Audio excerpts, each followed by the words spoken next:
మాకు 2 ఎకరాల పొలం ఉందండి. 2 ఎకరాల పొలంలో 1 ఎకరం వరి పొలం అండి, 1 ఎకరం కూరమల్లకండి. అరెకరంలో కూరమల్లు పోసామండి.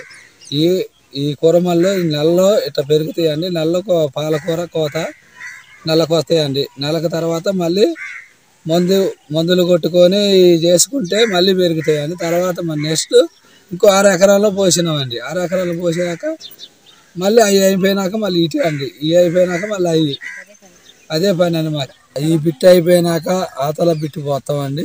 ఆ బిట్ అయిపోయినాక ఈ బిట్లోకి వస్తాం, ఆ బిట్ అయినాక ఆ బిట్లోకి వస్తాం. భద్రాచలం పోయి అమ్ముకుంటాం అండి. రోజుకి వచ్చి 1500 అట్లా వస్తాయండి.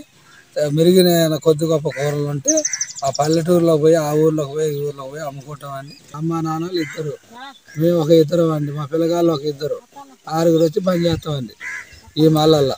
కూర, తోటకూర, చుక్కకూర, గోంగూర, మెంతికూర, కొత్తిమీర, టమాటీలు, వంగ. తోటకూర అయినా ఏదైనా పొట్ల పాదులైనా ఏనండి, ఇవి 2 నెలలకు వస్తాయండి పొట్లకాయలు అనేది.